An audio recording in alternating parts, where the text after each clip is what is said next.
There is our vice president. There's three amigos.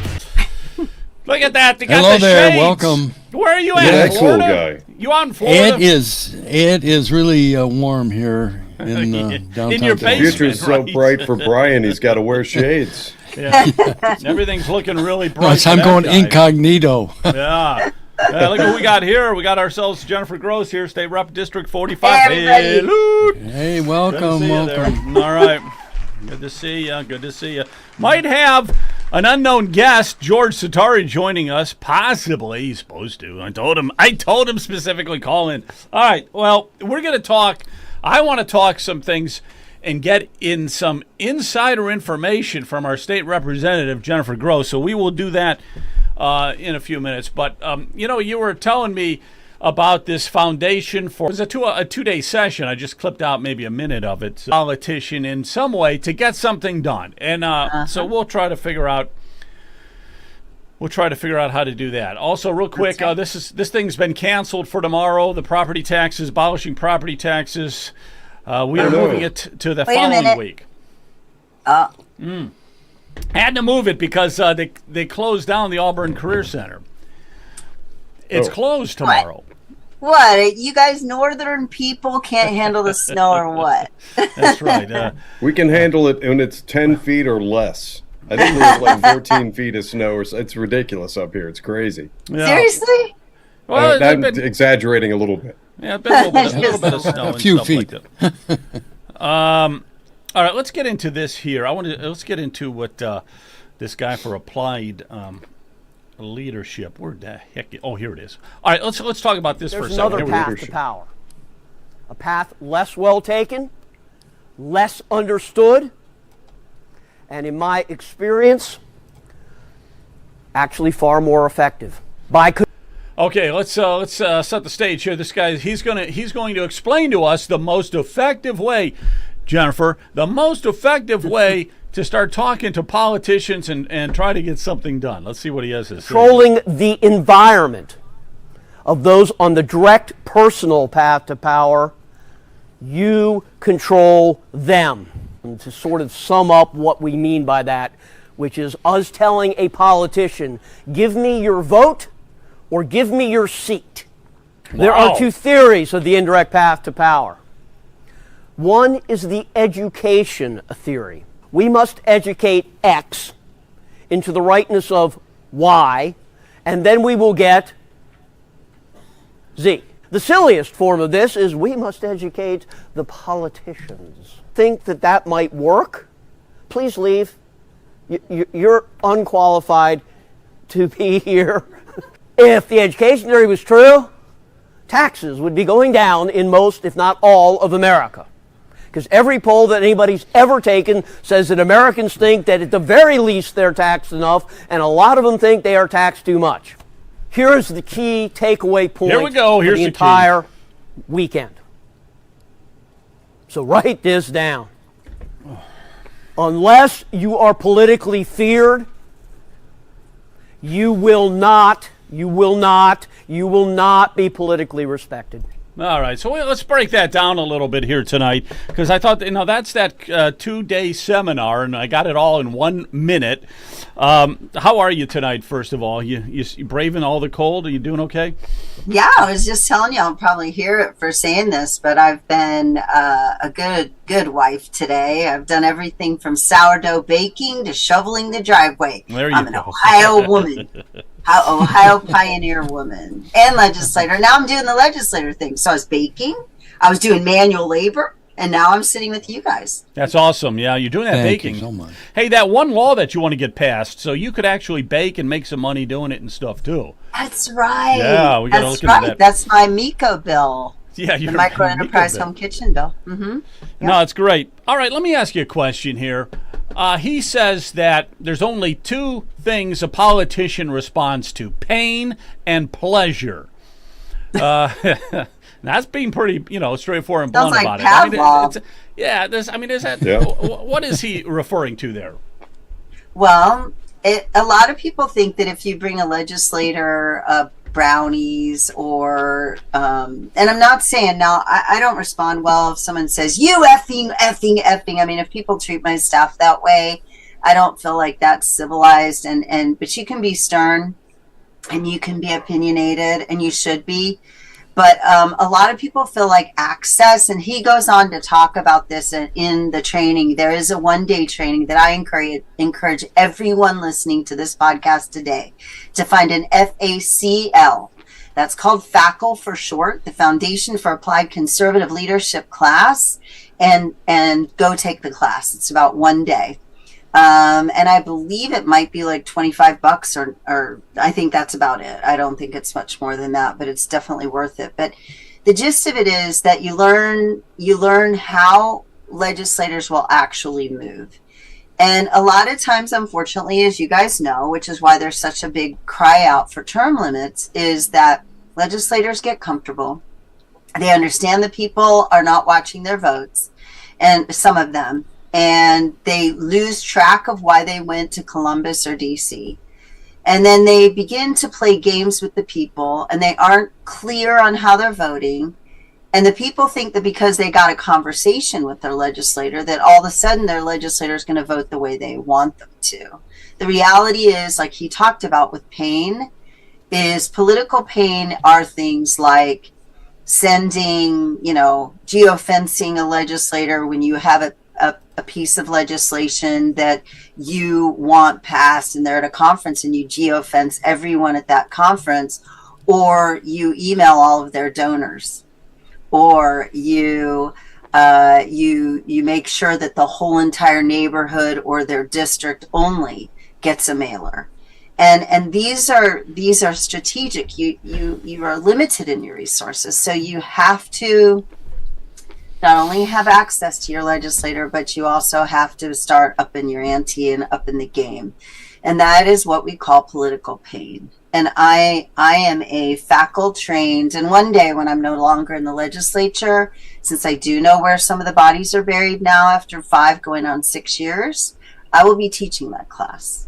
And I look forward to being behind the scenes teaching people how to implement some of this class and some of the tactics in the FACL training. All righty. Very good.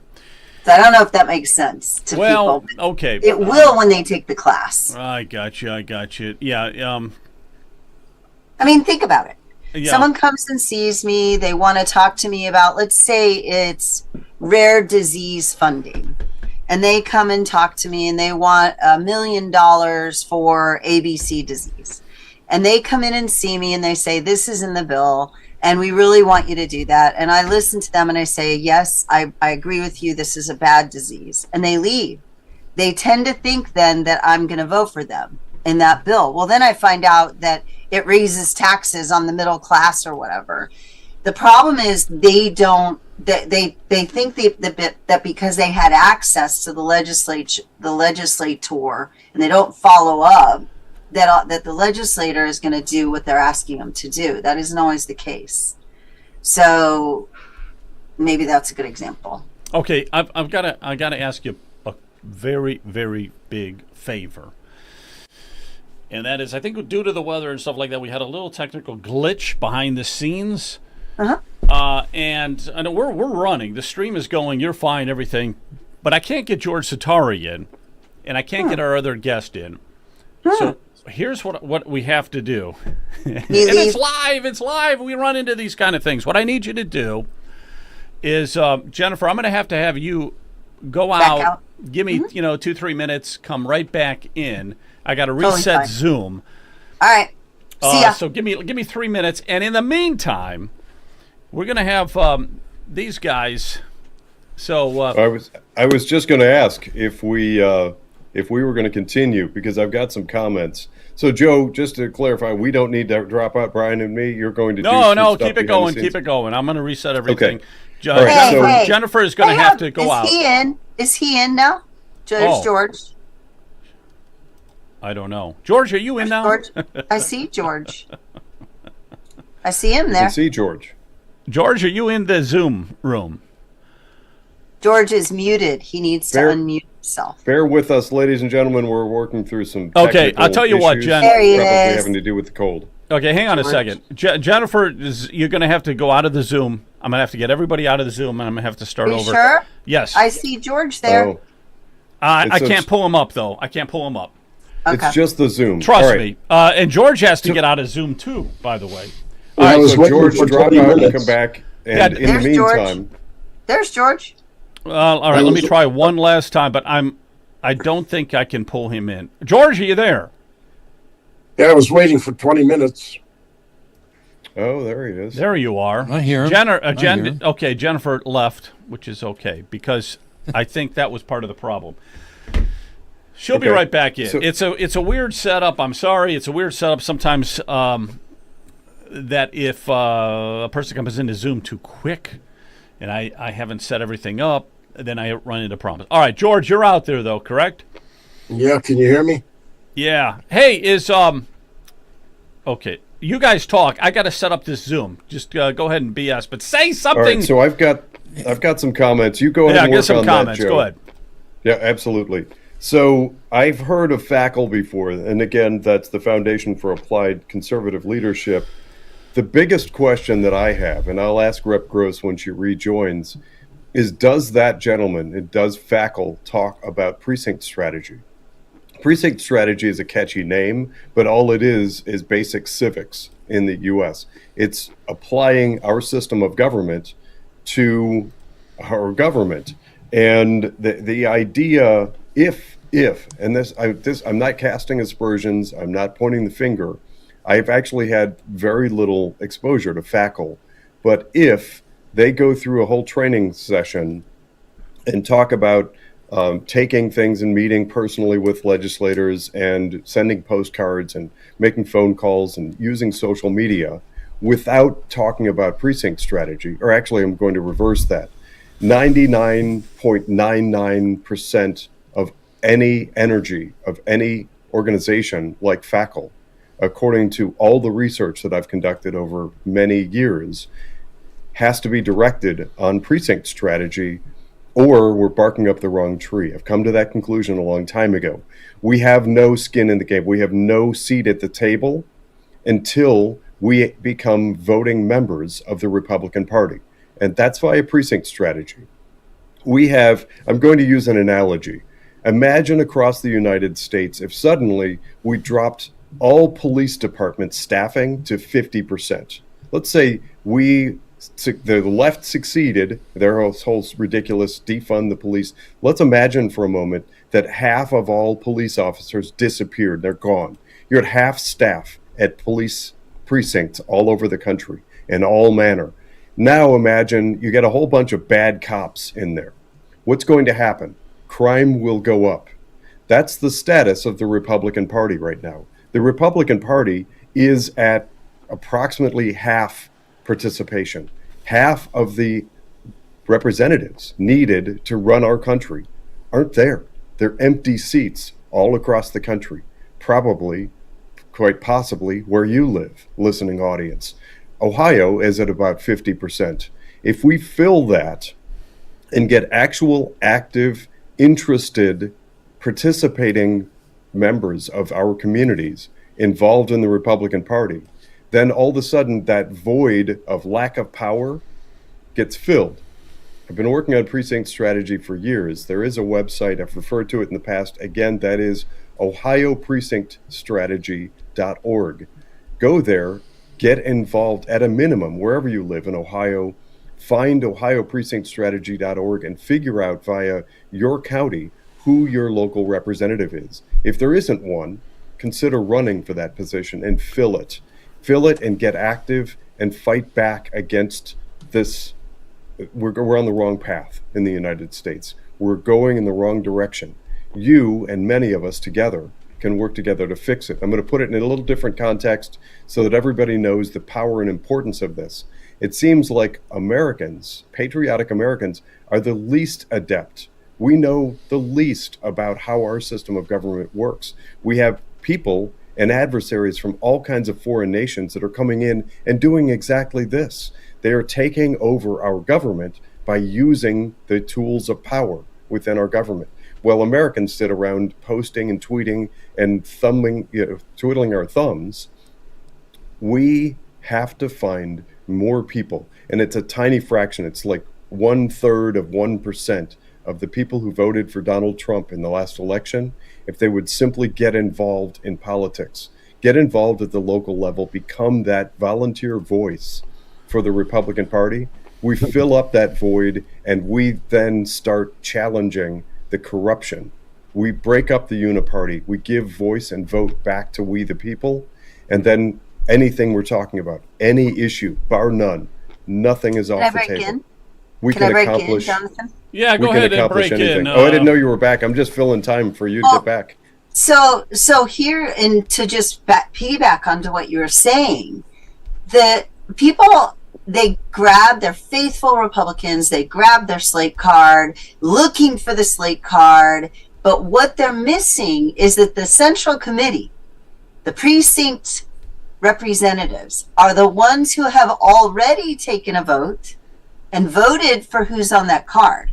There were people that ran, likely in many of those positions, that were determined by the Republican Party, the lowest level of the Republican Party, unpaid and neighborhood representatives.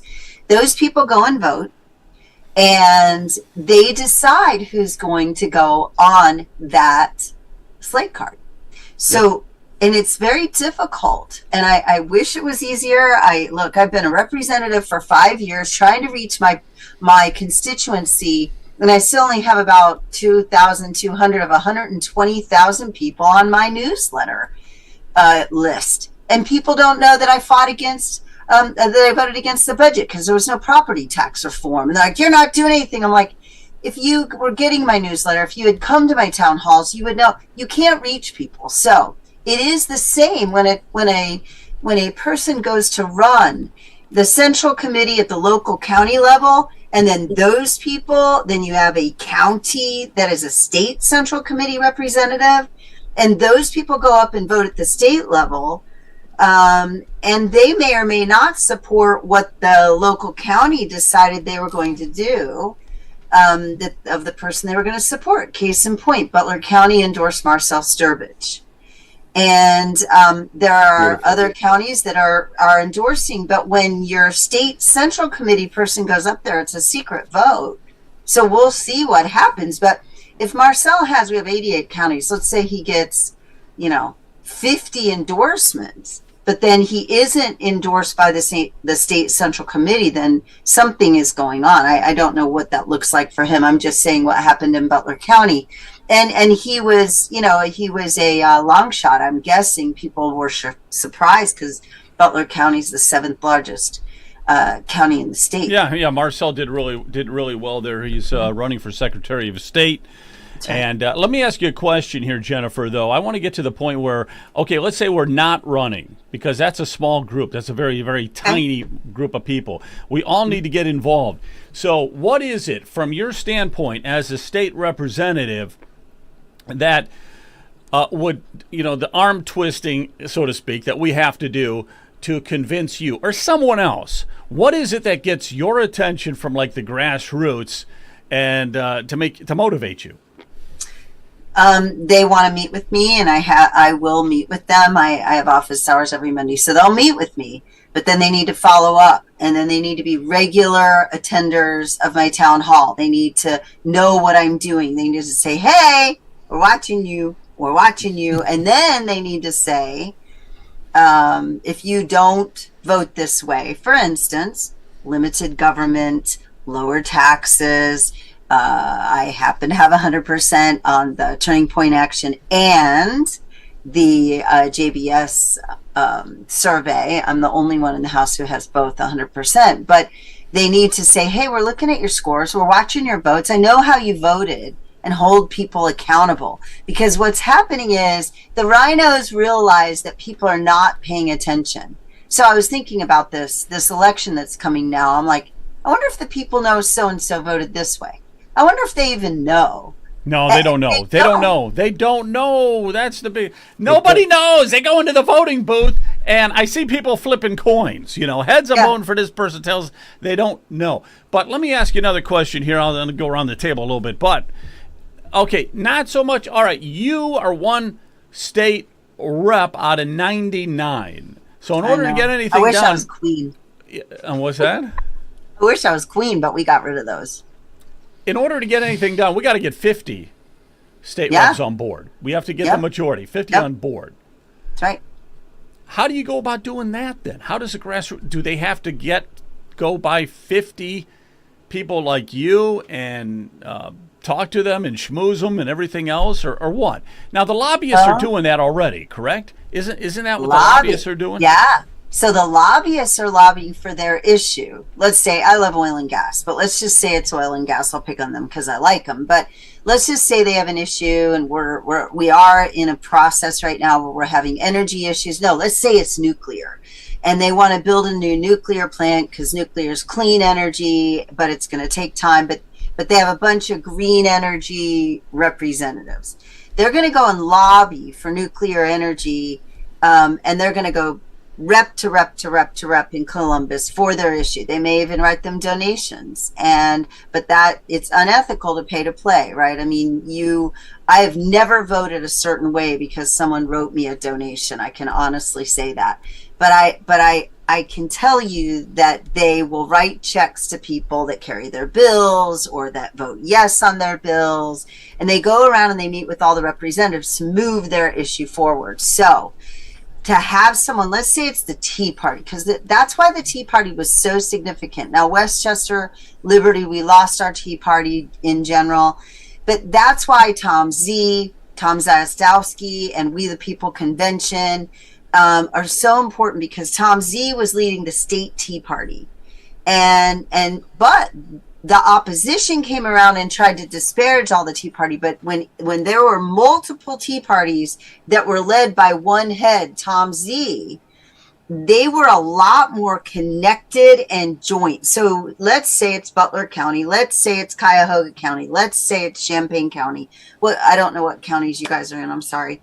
But let's say you all have a chapter of the Tea Party, but you got one head, you got a leader. They're not required to all agree. I mean, but they're in general limited government, low taxes, and they're all pushing together. Well, those people then work with their representative, whatever it takes. They meet with them, talk to them, go to their town halls. Of course, not many representatives do very many town halls, but so they keep agitating like a washer, they just keep going, and they keep telling, this is what we want this bill, write them, email, so strength call. in numbers, you're saying, right? Right. Gotta have some I mean, guys, a text to your representative's district is cheap.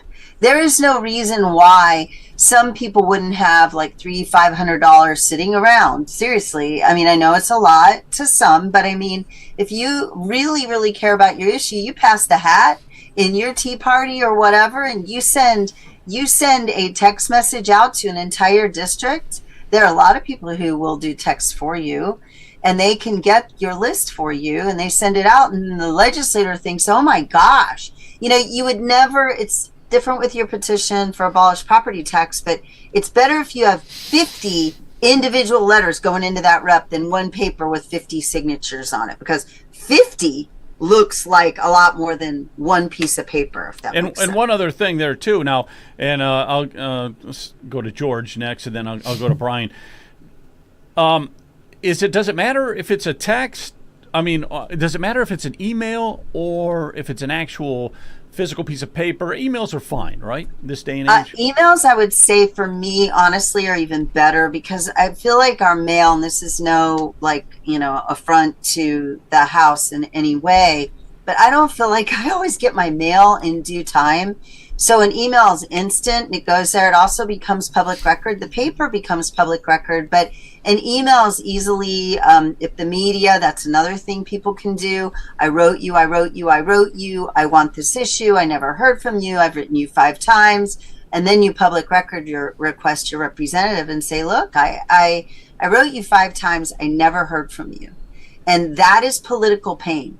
I expect to hear from you. I want to hear from you. Now, I don't respond well. I demand that I have a lady that's consequently a leftist who wrote me that way.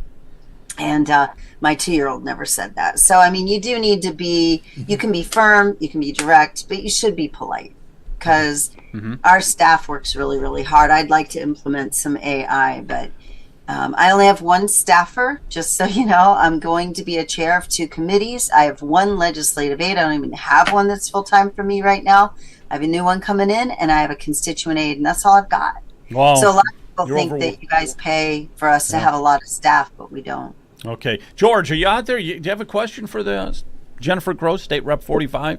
Well, this isn't so much a question, it's a comment. Our people are notoriously complacent, Yes. and our people are notoriously cheap. And let me give you a good example. I'm always admonishing them. It's, look, if you donate $50, you get a $50 tax credit on your tax return, $100 if you're married filing jointly. There's no cost to you, and they still won't contribute. I mean, where do I go from there? George, is that still, or did we get rid of it in the budget again? No, you got rid of it, and then you brought it back. Right. Okay. So it is still in there. I think someone was trying to remove it during the budget process. But, I think it's just people need to hear it, George, 5 times. And you got to keep saying it till you're blue in the face. You think, and this is the same with me, you think because you've spoken about it once, twice, 3 times, people heard you. I can't explain to you how many times I'll say the same thing, and on the 5th or 6th time, like, wow, that's amazing. And you're like, wow, I didn't realize. I mean, like, you think because you said it or you posted it once on social media, people go back and read. They don't. Yeah, that's So you true. got to keep saying it 5 times, 5 times, 5 times. Keep telling it. I know Tom Brinkman out of Cincinnati, every other year, he sent out a mailer, and he said, and that representative sent out a mailer and said, here is a form, send in your check. It's completely tax deductible. And now we have pro-life organizations you can do that with, as well as Ed Choice, non-public, non-charter schools that you can donate to get tax deductions up to, in those cases, $1,500 per couple. So, yeah, just keep saying it, George. That's what I would say is it's because people are running so fast and they don't understand, and you may need to tell them how to do it. And here's what happens. You keep your receipt, your check that you wrote, and when you send it to your accountant to do your taxes, if that's what you use, or you do your own, you put it and you deduct it. You get dollar for dollar refund. It's just like a temporary gone from your account, but at the end of the year, it's a $50 that you get back. People don't Right. understand that can actually work that way. Right. Yeah, it's a tax credit. It's not a tax deduction. It's a dollar for dollar reduction of your taxes. Correct. I'm sorry if I said that wrong. Yeah, it's again, I've been doing this a long time, and I've been involved since 1967, Wow. and since I was 9 years old. But talking to people, our people have gotten very complacent, have gotten very lazy. They don't read enough. George, why? Why do you think that is, George? I have my opinion, but I'd like to know why you think it is. Because I think things are still too good in this country. The amount of pain to do something is more than the amount of comfort that you have. So most people are like, oh, I got my football game, I got my beer, I go on vacation, I got my car, I'm making my mortgage payments, blah, blah, blah. And we're still too comfortable. I also think education and the church. Yep. I think that the church has become complacent, and downstream of the church has been our government. And when the church doesn't stand for moral, ethical, American values, then the society will go further down that stream. And education, I mean, we've seen some cases recently where, in fact, right here in Ohio, I believe, that yes, it is here in Ohio. Actually, I won't say where yet because I don't know if it's public knowledge, but teachers and superintendents were encouraging students to do a school walkout. And I believe it was related to ICE. When they are encouraging their students, and that is probably against the law, I don't know the law. I'm not in that case, I'm not an attorney, but my understanding is that's against the law, and that may be coming out. The administrators should not, they're creating a complacency in the education system, making government God, and government is the big end all be all, and there's nothing you can do. Government should control your life. And they're teaching our students in some cases, which is why I push for ed choice. Yeah, ed choice. Ed choice is the way. Look at this right here. I got this off of X. It says, stopping Trump is a short-term solution. A short-term solution. They said, now this is, of course, the Democrats speaking here. They said the long-term solution, it's a little bit more difficult, is fixing the educational system. They want the educational system to be even more radical than it is right now because too many people are ignorant enough to vote for Donald Trump. They want it to become much more liberal. What do you think of that, Brian? Liberal, man. The communists are really laying it down. I agree 100% with Representative Gross. We are an ungodly, uneducated, immoral society, and unfortunately many of our state legislators are out and out socialists. So I just wanted to comment. I just wanted to comment on my experience, again, with the property tax movement. I tried my best to reach out to Callender, Dan Troy, and Jerry Serino. They ignored us. Leonard and I went down to the state capitol. We spoke before the House Ways and Means Committee. We spoke before other Representative Romer's committee on reviewing property taxes. They all ignored us. We even tried to rent a room down there, and they still would not join. I sent emails to every state rep and every senator talking about property taxes. And the only, other than Representative Gross, there was one, I forget his name, but he said he's not voting for the petition. So that's why we decided if our legislators are not listening to us, so that's why we, the people, are standing up to say we're going to starve the beast. And they're going to reap what they have sown. And the Brian, one thing that they, I'm sorry, go ahead, Jennifer. I just want to apologize because I've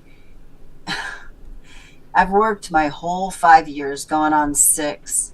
I'm not perfect. I'm a screw up. I will screw up again. But a government of the people, for the people, and by the people. A representative is I represent my majority, and my majority is Republican.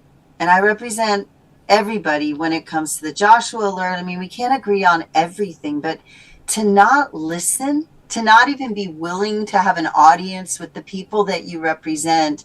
Look, the members that you mentioned, I know them. I mean, Serino passed SB 1. I mean, the man he got DEI out of our higher ed system. He is a bold man. And Jamie Callender is with me on medical freedom, and he's a pro-weed guy. I mean, there's videos out there, and I'm just so sorry. I apologize. I don't know what was going on. You know, I can't even intimate that I can even speak for them because I can't. But I can say that I apologize. And I also can say that if you were you're not mine. So if I had someone who wants to meet with me and I represent them, they are my higher priority. As much as I love you guys, if there was someone else who needed to meet with me and I only had 8 slots and I needed to meet with them first and I didn't have time for you, that would happen. But these are your representatives. Is that correct? 100% correct. Right. I agree with that completely. But it's just my point is we talk about we are constitutional republic, representative democracy, but when your representatives are not paying attention to you, when your representatives will come out into your own backyard and tell the politicians in Lake County, do not support this, don't sign the petition, and tell 100 people that they shouldn't sign the petition or vote for it. And if they also tell us that if seniors can't afford their property taxes, they should sell their house and move into an apartment. If that's the mindset of our socialists that we have down in there. We need a drastic change. And I agree with Jonathan and whatever it takes to get this change, but our current system is not working. And I'm telling all these representatives, the one big thing that I have found out, the one question I keep getting asked all the time, how many signatures do you have, Brian, for this? And I tell them, because Jerry Serino has declared war, and we the people have declared war on our legislators, and I'm not telling anybody, and the number of signatures. And when we get it on the ballot, and it gets the whole property taxes gets thrown out, they're going to reap what they have sown because they have ignored the citizens of the state of Ohio. Yeah, I keep that's a very good telling my point. colleagues, guys, I keep telling them you're angry. And it isn't just you guys. I'm hearing it. I'm hearing it on the ground. I and my 92-year-old that I've probably told you guys about, my heart just was broken when she called and said, I'm a widow. I live alone. I've paid taxes for 70 years. I can't afford them anymore. And she's crying. Yeah, it's very heartbreaking. It's very heartbreaking what's going on. People are losing their houses like crazy. The taxes never go down. They keep going up and up and up. All right, I'm going to go to Jonathan in just a second, but let me just hit a couple of these questions here because people are saying stuff in the chat, and I want to keep them involved in the chat. I know, that's the whole idea of doing it live here. All right, Rook, we don't have to answer this just yet, but keep this in the back of your mind, Jennifer. It says, any status on the Conscientious Right to Refuse Act? Is there any status, anything new on that? It's stuck, and I need you to write your representatives. I would like for you to write leadership and the speaker and tell them you want the bill as is, because there are some driving to, they want the pharmacist to be able to decline to dispense. Well, that's where we are today. So if we change the bill and we decline to dispense, that's where we are. I mean, I had someone call me, I won't say who it was, but I had someone call me that wanted ivermectin. I'm like, well, if you would have supported my HB 73, you would have been able to get ivermectin in Westchester because it would have been law. And it's not, that bill improves the relationship between the physician and the patient. And the big thing is, well, we don't want pharmacists to kill people. No. The bill covers if it is a danger to the patient and they see it as a danger, they do not have to dispense. Basically, if we allow a pharmacist not to dispense, it's political. And so you need to be writing your representative. You need to tell them you want to call the vote. We need the vote out of the health committee, and we also need leadership to understand. And there's a companion bill also in the Senate. So while you're at it, write about SB 209, which is the companion bill in the Senate sponsored by Senator Al Catrona. I love saying that because he was chair with me on the health committee, and he's the sponsor there. So that was that. And I did see a question coming from someone that's in my district, if you don't mind. Okay, but which one was that? Put that one back up. The library. Oh, yeah, let's talk about that libraries. Okay, now what they said, because I was reading some of those too. Apparently, the local library branches are allowing ICE intervention activities to be happening in public rooms, making whistle kits. Whistles are big things for them. Kits. Okay. What's your thoughts on that? What I would be saying is there's a budget coming. And my library system, because that question came specifically about Westchester, it is my understanding that our library is not doing anything. If you find anything otherwise, our library was absolutely fantastic through Midpoint Library in Fairfield. They were all excellent through the budget process. They were not the libraries causing trouble. Their finances are fabulous. They're doing a great job. If you find out they are using money for things like this, I want to know, because there is another budget coming. And if they're going to use our resources going against federal law and disobeying our national sovereignty, then they need to lose funding. And so there will be, by a percentage, they will lose it. And I will be number one fighting. That is not okay. You do not, as a library, get to enforce people disobeying our national law and our country's sovereignty. That is not okay. You're a public entity. You need to support the public law. and is our Hey, Constitution. that's our tax dollars, by the way, going Yes. to fund those public libraries. Yeah, go ahead. That's right. Endangering law That's right. officers. Yeah, we cannot afford any more endangering our law right. enforcement officers. That's So right. a couple And I'm a of things. combat veteran. Hello. Like if I find out our beautiful. libraries are going against our national sovereignty, I will be all over that. And I do have a Good. good relationship with my library. I actually really like them a lot. Control the power of the purse. So a couple of things. Whoever controls endorsements controls the course of politics. It's as Sure. simple as that. So when Representative Gross is talking about the amount of lobbying that goes on out there, put yourself for a moment in the shoes of somebody like Rep. Gross, who has been elected to office, and most likely, hopefully, in the case of Rep. Gross, seeks re-election. When you go for re-election, let's consider two countering things, two countering issues. You got lobbyists who want to write checks and try to encourage you to vote for their bills, but the power is in the endorsement. If the local jurisdiction, the county or precinct, is controls the endorsement card, if they do not endorse, the chances are very good that you will not get reelected. Let's put that in the framework of all of this primary. People talk often about bad politicians and wanting to primary them, which means running an opponent and getting somebody else elected. Your chances of getting somebody else elected against a bad actor are slim to none if you don't control the endorsements. That brings us back to precinct strategy. When we get more good, competent, interested, caring, patriotic Americans involved in the Republican Party, by default, they're going to actually look at these kinds of things and control the endorsement cards and get better results.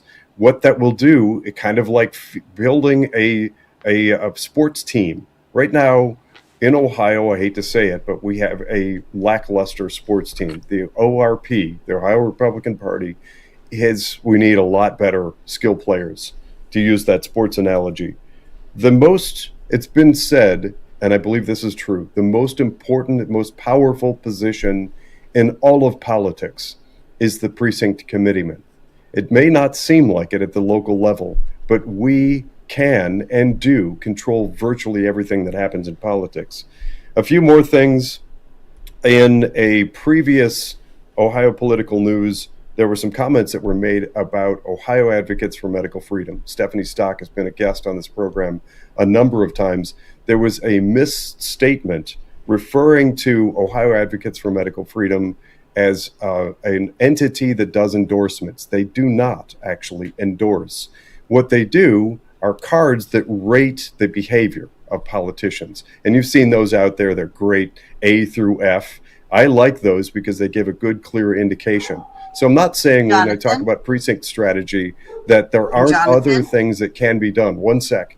That there aren't other things that can be done, like those postcards and calling out politicians. But let's throw our hat into the ring and get more people involved in local politics. Yes, Rep. But OAMF is a faculty-trained organization.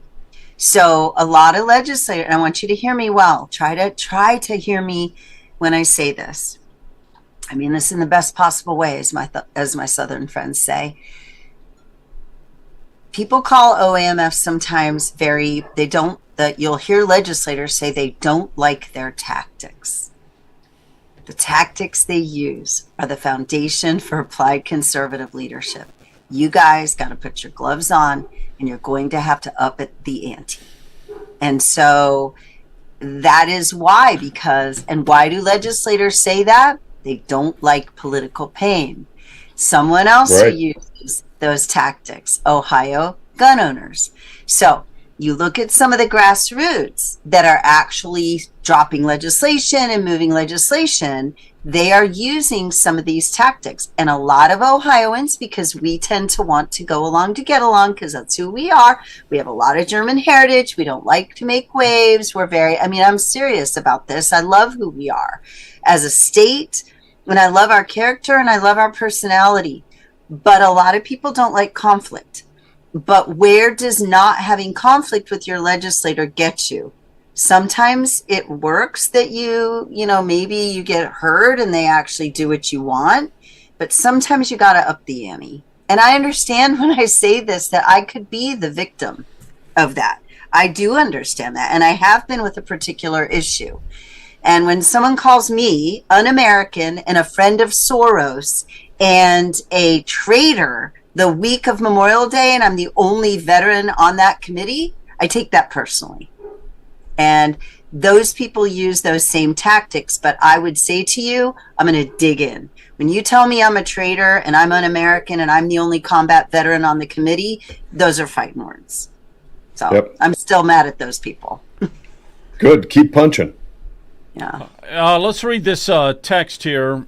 Yes, I do, by the way, whoever's asking about property Mrs. tax. Gross, do you support no property tax? Well, here's what I would say to you. Have we fixed the problem?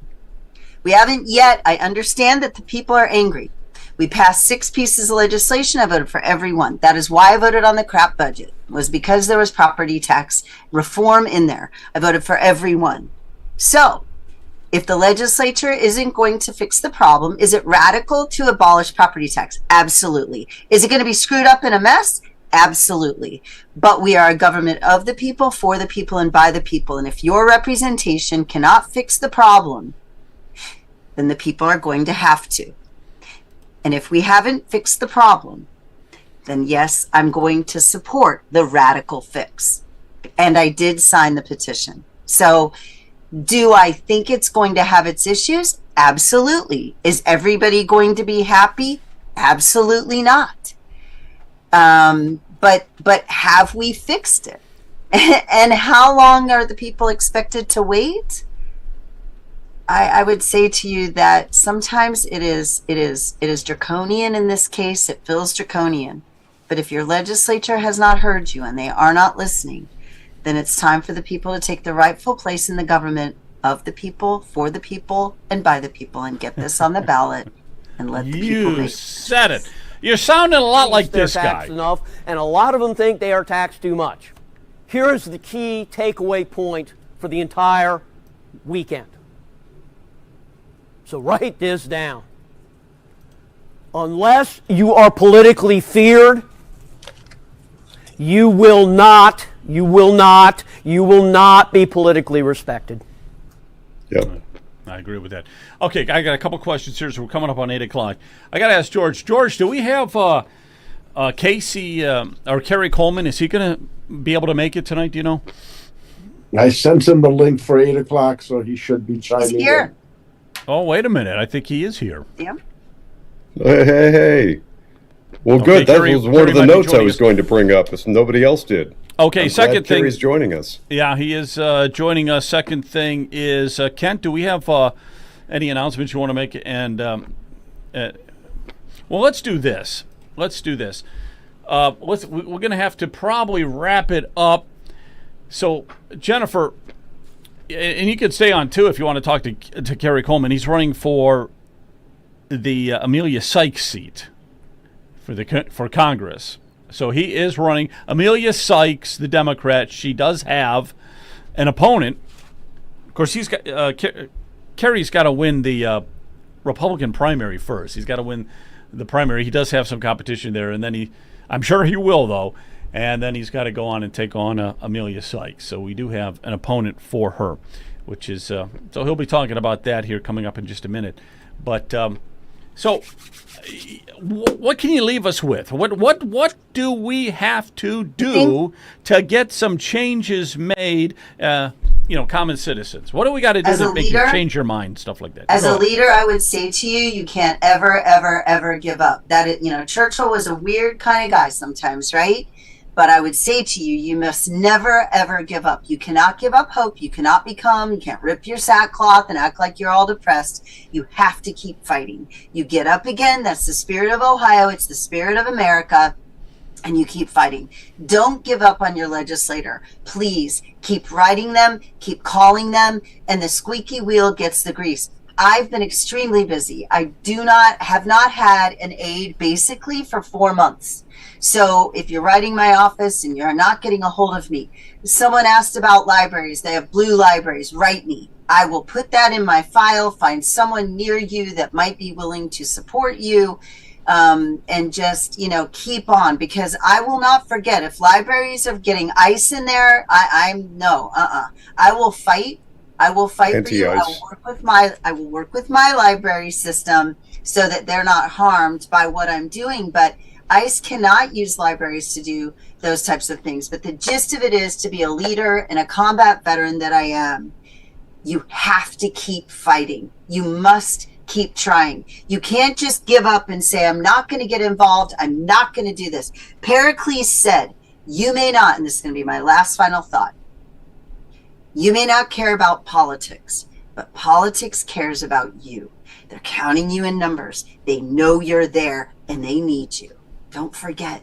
Don't fall into the lie that your vote does not matter, because it does. I think there was a misstatement. We were talking about anti-ICE activities. I just want to clarify that for our listening audience. There Yes, were I'm some sorry. anti-ICE You're right. activities. I'm sorry. The ones that were that are taking place. doing anti-ICE activities. Yes, I am absolutely a supporter of ICE. In fact, I had an old Air Force friend come and attack me on my personal page today, and she got muted because we're not having that when I'm posting about sourdough coffee cake. But no, we are absolutely about national sovereignty, and the things that are going on in Minneapolis and Minnesota need to occur, and examples need to be made so that this kind of garbage that is happening, because think about the people in those communities. They are not safe. They are not okay. And we can go on and on about Medicare and Medicaid and the home care and child care and all of that. But thank you for your time today, you guys. And let's do it again next month. Absolutely. Thanks, Reverend Thank Bruce. you very much, Ren. Thank Joe, you is very there, much. is God there a bless moment you. for something? Is there a moment for something funny? It's timely. I'll say it quickly. That's there. Go on the social media platform Twitter, now X, and find a profile that goes by Back the Blue.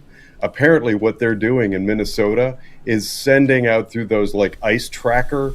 They're sending bar locations for biker bars who are patriotic Americans, and these kids, these soy kids, are showing up there apparently with all these anti-ICE protest signs and everything, and it's actually hilarious. Go find the posts on that. It's brilliant. Wow. And what they're doing is suggesting that lots of other people do it too. Blitzkrieg, it just hit those anti-ICE sites with all the locations of patriotic Americans, like biker bars and places like it. See if we can send them in the wrong direction. You got it, man. All right. We got the Abolish Property Tax event tomorrow, but it's been canceled because the Auburn Career Center is closed tomorrow because of the weather, and we have rescheduled it for next Monday, February 2nd. Same time, same cast of characters, Brian Massey, John Poleshnik, Chris Galloway. Somebody's got to get a hold of Galloway. Somebody's got to let him know. You did, you? Okay, I very did, good. Joe. Good. I was just thinking about that, wondering about that. All right, and now let me. We're going to go to Kerry Coleman here in just a second. Kent, what's happening with the with our organization? Always please support us. It does cost money to do this. If you are in Rumble, and I see some people in Rumble, make sure to, if you want to do a Rumble rant or a gift to support us monthly, that would be great. We would really appreciate that. It does cost money. You can go to our website, ohiopoliticalnews.com. There is a donation button there, and there's also a merchandise place that you can get the mugs, t-shirts. It's just ohiopoliticalnews.com/shop, and you can go there. And then if you're on Facebook, you can also send us stars in the chat. If you go in the chat at the bottom, you can send us stars. We would appreciate that. Again, we are going to be live streaming the next Monday night live here. We will try to do as much live streaming as the weather hopefully clears up and all that. So we're approaching to do a lot of live streaming, especially with all the election coverage and everything coming up, campaigns and everything going on. So we'll definitely be out there live streaming for Ohio political news. But thank you for the support. All right, let's see if Carrie, can you hear me? I don't hear you. Carrie, can you hear me? Can you hear me? Are you muted, or don't we not have you in correctly? It looks like you're in the room, the Zoom room. He looks muted. Are you muted, Carrie? Are you muted? If you can't use any audio, tell me that you don't have audio. Hey, wait a minute. There you are. I think yeah, you're not coming over the audio. Uh-oh. Your audio's not working. We have no audio. No audio. I don't know if you can hear me. Yeah, no audio. Carrie, can you give us a thumbs up if you can hear us? Apparently not. Well, Apparently, Joe, can you cannot hear tell us. from your side if he's muted? I would assume he's muted on his side because Jennifer had no problems, George had no problem, so it's got to be on his side. But Okay. Well, I'll tell you what. wait a minute, George. Can you just give Kerry a call and tell him he's muted? And Yeah, I'm giving him a call right now. all right, appreciate it. Thank you very much. Thank you very much. All right. So, what did you think about that with Jennifer? Yeah, I do have something to say. Something I'm working on. I did see in the chat someone was saying, "Well, how are we going to pay for police and fire?" We keep getting that all the time, and it's not that we're not anarchists. We're gonna pay for local needed services. One thing that I'm looking at is that I felt that the public sector has outgrown the private sector's ability to pay for services. So I'm trying to look at the numbers to try to educate people on what the overall tax budget has been, for the state for the last, 10 years or so. And what the state does is they talk about the budget, and it's really just their general fund budget. But I'm trying to get some numbers. Brian, on excuse the me. total. Brian, excuse me. Yep. Joe, I talked to Kerry. He said he's going to Zoom back in, so you may have to let him back in or something. Okay. Yeah. Let him boot out and come back in. Absolutely. Yeah, that's what he's doing. Okay, I'm sorry, Brian. Yeah, no problem. And then what I wanted to compare the total revenue that the state is bringing in with the amount of money they're spending on education and local government funds.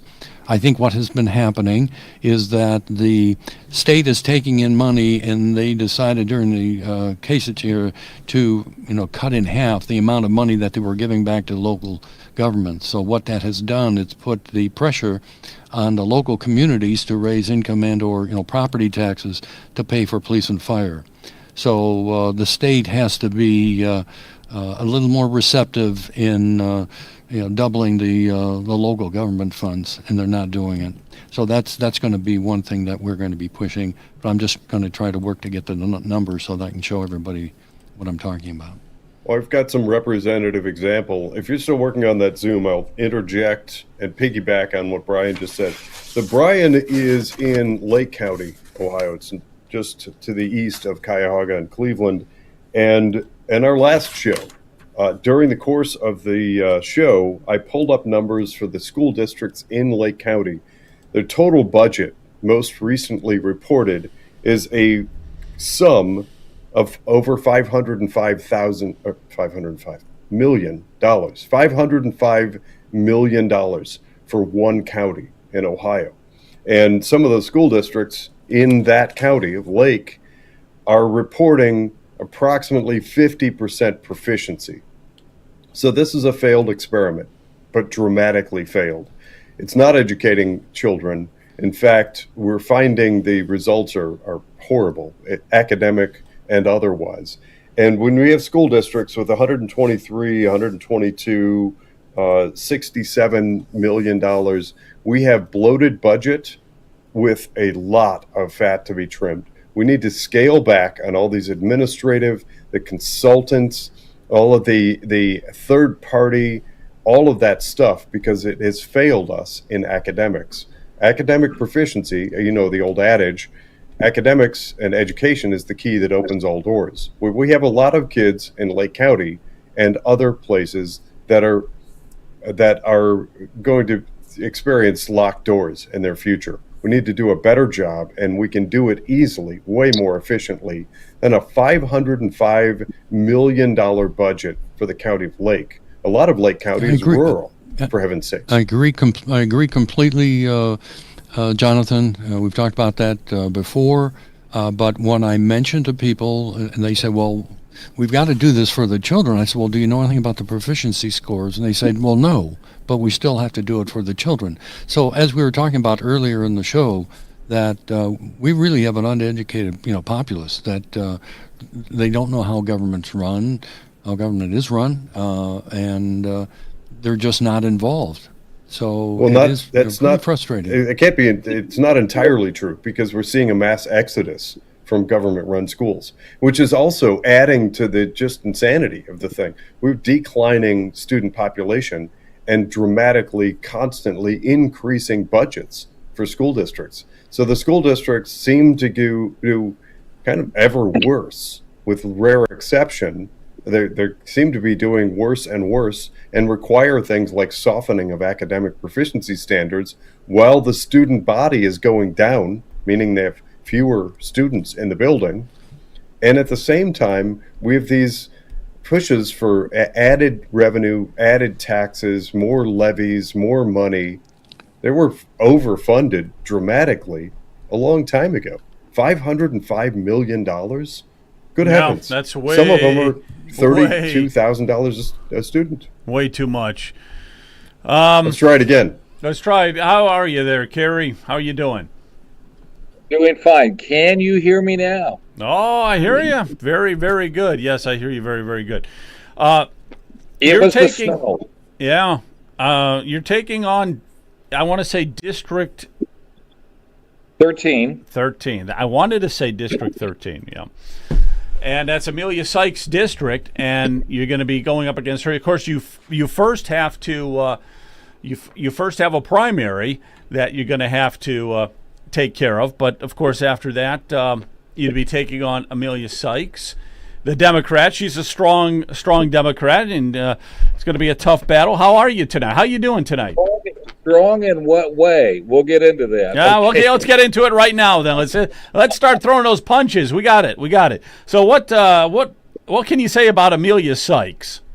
Oh, what can't I say? You know what? When somebody decides that they're going to use donor money to take a vacation way down in the Virgin Islands with some of her best bosom buddy, the likes of Ilhan Omar, Stacey Plaskett, and Jasmine Crockett, these are some of the leftists' most vitriolic, America-hating individuals in this country, and they just happen to be some of the best friends of Amelia Sykes. I think that says everything about who she is. Okay, it does. So, but she continually gets reelected, and that's the problem. How are you going to stop that? They continually. She is in her second term right now. Okay, so she comes from a long line of political gadflies. She is a political animal. She is part of the Democrat establishment, and she kind of feels like she's entitled to this position. But I will tell you, a lot of people are getting sick of the fact that she's never around. She always votes the wrong way. She doesn't vote for the working people of the 13th District. For instance, if you care about working people, how do you vote against no tax on tips, no tax on overtime, no tax on Social Security? How do you do that, Amelia? Okay, George, you're out there. I know you are. Give us a little take, because you know Kerry really well. Give us a little background about Kerry, and Kerry can also give us a little background about himself, and so we can get to know him a little bit here, okay? Well, yeah, I know Kerry going back to the Patrick Buchanan campaign in 1995. So we've been We know each other 30 years, and I used to substitute when he used to be actually on WHK 1420. We used to do drive time. So he's been in the media. Kerry, what, you've been in the media probably 50 years, almost coming up on 50 years. First time on the radio really was a talk show when I was 14 years old. So if you want to count that, it's over 50 years. But Kerry, you're only 40 years old. How could you be in media 50 years? So. But, oh, wait a minute. Somebody wants to know where the 13th district is. What would you tell them? All of Summit County, a little bit of western Portage County from Kent up through Franklin Township and including Streetsboro, and a little bit of Stark County in the northwest part, including Greene, North Canton, on down, including part of, but not all of, the city of Canton. So the big two cities, Akron and Canton, correct? Essentially, yeah, even though it doesn't include all of Canton, okay? And it's not that much different than it was. And a lot of people think, well, after redistricting, maybe it didn't get any better for Republicans, but believe it or not, some of the detailed analysis of what we're doing is it didn't get any worse, and it may have actually gotten a tick better. And I think when you look at the demographic shift from the Democrats to the Republicans, I think it's actually getting better by the day because a lot of people are getting sick of Democrat politics. It's doing nothing for this district, and really hasn't for the last 50 years. We're coming up on 50 years Democrats have controlled the 13th district. Crazy. Okay. Brian, what do you think of that? You have a question for possibly our next congressman? Yes, thank you for joining us. Do you have a top three things that you really think we should be changing in our country? Well, in terms of the way that we need to treat, number one, education, I think that we have got to get back to the basic fundamentals of education. And as Jonathan so acutely pointed out, that doesn't mean let's throw more money at education and more money and money and money.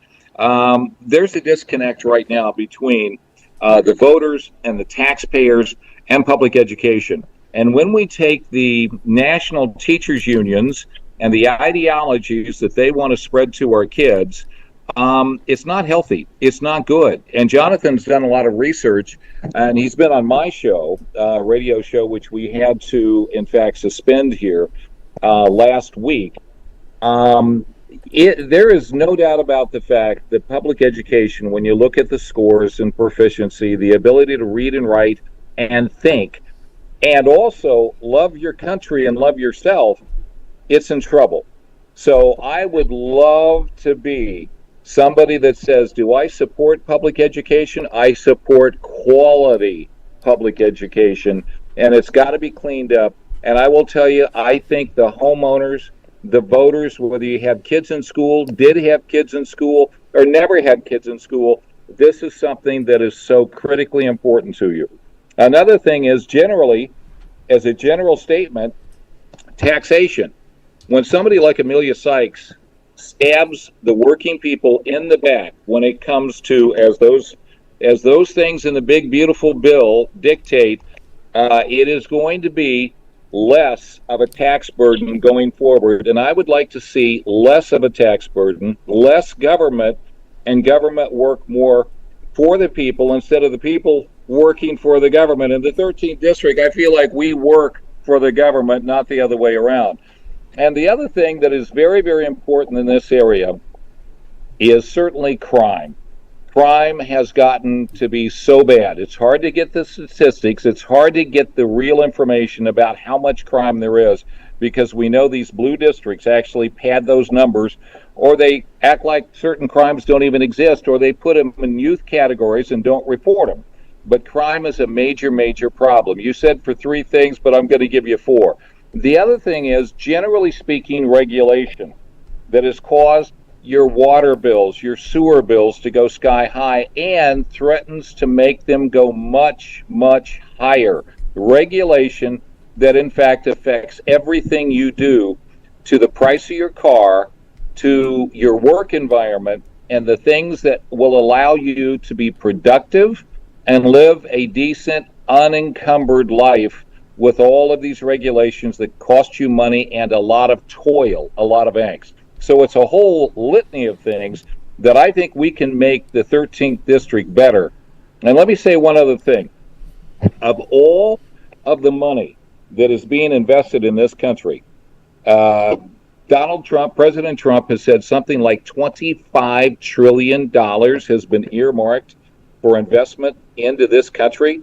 There's going to be a lot of jobs. There's going to be a lot of growth. We're already beginning to see that. But do you think without somebody pitching for the 13th district, and I don't think Amelia Sykes gives a damn, okay, about economic development, do you think that without somebody pitching the 13th district, we're going to see much of that growth here? I don't think so. So I will be every single day trying to drive some of that money, some of that investment and development into the 13th district. We need those jobs, and good paying jobs. Absolutely. And one other thing I will say, and that is that you're a Republican, and so the state house or the Congress right now is Republican driven. So it's not Democrat driven. So you have that ability to do it. She really doesn't. Right. With the state of affairs as things are right now, she doesn't have that ability. She's in the minority. Well, first of all, she doesn't. Where is she? Does she live in Columbus, or does she live in Washington D.C., or both? Or she claims she lives in Akron, but we never see her. Yeah. Well, what can you say about that? Hey, Jonathan. All right. So, full disclosure, Carrie and I have known each other for around 20 years and are friends. And I may be helping my plan is to help his campaign. So that disclosure out of the way, I took the liberty of pulling up some Canton School District numbers because I actually have a little knowledge. I knew where Kerry was going with this. I was at his launch party last week, and he mentioned that his priority number one is education. I love that personally. So I pulled up Canton schools, and it may shock you to know that Canton schools' most recently reported budget is $188 million. They're spending $25,563 per student, according to their most recent budget. And remember, that's not even the complete picture. There's more money that's spent on top of that. So round up to around $30,000 per student. Well, here's where the rubber meets the road. Canton Schools is reporting 35.2% proficiency. 35% proficiency, spending over $25,000 per student per year. That goes back to abolishing Ohio property taxes, what Brian had to say, where the extra money needs to come from, and most importantly, the mission that we're going to send Kerry Coleman on when we elect him and get him in office to replace Amelia Sykes, and that is tackling a horrible education system, bring education back to kids. Very good. Jonathan, I know it is paramount to you to actually do something about education because we all know kids, the young generation, that's our future. And unless we fix this right now and we start making a dent in this, I don't project a real good, positive future for America.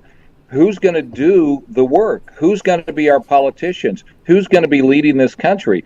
If we don't have good, solid education, let's face it, we're sunk. Yeah, we definitely are. Yeah. Okay, let me. I'm going to throw it over to George for a second. But Kerry, I got a question for you. The district itself, does it lean Republican, Democrat? Tell us a little bit about that district, 13. Well, it has been Kevin Coughlin ran a good race, and he lost by 2 percentage points in 2024. Now, the initial indications were after redistricting that it went slightly more Democrat. But I will tell you, we're looking at a lot of information, and I think right now it's a toss-up. It is really about 50-50. And you're looking at a district that has, out of habit, generational habit, all the way back from FDR, essentially voted Democrat. But that is changing in a major, major way. And I'll tell you what, there is an enormous amount of animosity toward Amelia Sykes because she doesn't do anything that is positive for this district. As a matter of fact, quite a bit to the contrary. George, you're helping with the campaign, I understand. So you must have some insight, knowledge on everything. Yeah, we have some strategies and some projects that we're working on, which we can't disclose at this time. But I think it'll show the ineffectiveness of Amelia Sykes, as well as Donald Trump's talking about bringing $25 trillion investment into the country. I doubt if any of that's going to go into the 13th district, because Amelia Sykes doesn't even care, and she doesn't understand the concept that it's the amount of capital invested per worker that brings up wage rates and standard of livings. This is, solid free market economics as developed by the Austrian school. You got to invest in the people and make them more productive and more efficient, and that brings wealth, and that creates wealth, and that makes people have better paying jobs. We want our middle class to grow and thrive and be successful. So you have a great message and stuff that George was just stating there, very, very important, that you can confuse Amelia Sykes on, but you got to get her to debate you, right? I mean, how can you bring this message to the voters? How would you do it? Well, she ain't going to debate you. I can tell you right now, she ain't going to debate. My sister was telling me a couple of days ago, she says, Kerry, I'm worried because they're going to come after you. They're going to try to beat you up. I said, Rachel, please let them try to do that, because if they want a street fight, we win.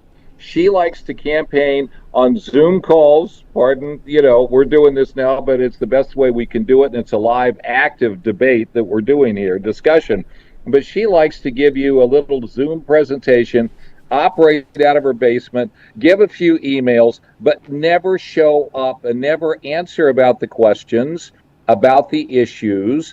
And she never engages. And people are absolutely sick of it. And I'm talking some dyed-in-the-wool liberals are basically sick of her, and they're either not going to vote for her or they might vote the other way. I've seen this all over this district. It's pretty bad if you got the liberals coming at you and they don't like you. Allow taxes, follow the student. Anything? Any questions geared towards Casey? Let's see. What's his? So what is your website? Tell us. CareyColeman.com. Pretty easy to remember. It's Carey. Coleman, just like the lantern, CareyColeman.com, or CareyColemanForCongress.com. It'll go to the same place.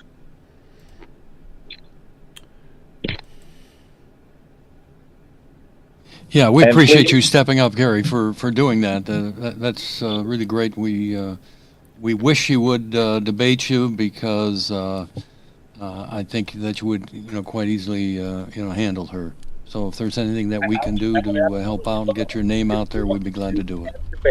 If she wanted to do 10 debates, I'd do 10 debates. I would debate her any day of the week. A live, action-filled debate. Last time, the way Kevin described it, she said that she wanted a live-to-tape series of questions asked of her. And when she was done, she would leave the studio. Kevin could come in, and they would ask him a series of questions, and that would be live to tape. In other words, don't edit it. And that would be a debate? I'm sorry. Amelia doesn't want to debate the issues because she knows she's going to lose every time. I should have put this up sooner. There's your name. Kerry Coleman, candidate, Congressional District. Oh, it's 13, but not 13. 9. That is my 13. mistake. I will fix that here. We can correct that. I tell you what, we got to win that one too. Oh yeah, that one with Marcy Kaptur. You're right. That one, yeah.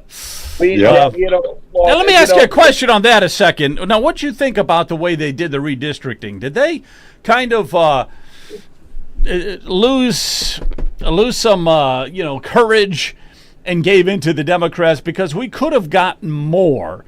when they were redistricting the maps, and your districts especially could have had more Republicans drawn into it. No doubt about it. There is no, and that's why, Kevin, bless his heart, you have not seen the last of Kevin Coughlin. He is a very strong conservative. He is going to be running again. I don't know what. I can't, tell you exactly what he's going to be doing, but I know we've talked about it. And I said, Kevin, whenever you want to jump into the ring again, I'm here to support you. But yes, we could have had 3 additional Republican seats handily, and it could have been this one. But on the other hand, it is what it is. It's a tough fight. It's not a gimme by any means. But on the other hand, this is what we call a swing district. And it is winnable, and it can be done and will be done. But I will tell you this caveat. It's going to take a lot of money to get the word out there, because we know that the mainstream media is not going to do us any favors. We have to buy that time. Yeah, it's going to get very, very expensive. I'm going to go around the horn here one last time. Brian, any thoughts you want to give them? And then I'll go to Jonathan. No, I'm just wondering if the League of Women Voters, they're always into, setting up debates. I wonder if they would be one that would try to start the debate. I'd probably give them a call. Well, let's put it this way. We would be able to negotiate the terms of such a debate, and it would be kind of nice to maybe just try to have a semblance of fairness. But if in any way, shape, or form it's robust in nature, Amelia's not going to join in. Very good. Yeah, that's true. The League of Women Voters, they claim to be nonpartisan or whatever, but they are as far left as you can get. Yeah, they are. All of the chapters that I'm aware of are significantly manipulative, not least of which is orchestrating which questions get asked, which is wildly unfair. They sit back and will cherry pick the cards that lean in favor of any leftist or far left politician, and that's just awful. I've lost faith and confidence in League of Women Voters. They have some nicknames that I won't mention at this time. But so, Carrie, the question that I have for our audience is, what do you have coming up? Where can people learn more about you and find you? Do you have any events that are coming up? We're certainly planning some. Well, I'll tell you what, this is like my 4th interview that I've done since actually announcing. And we've been doing pretty much something almost every day. At this moment, the next event I'm going to show up is a Republican event on Wednesday.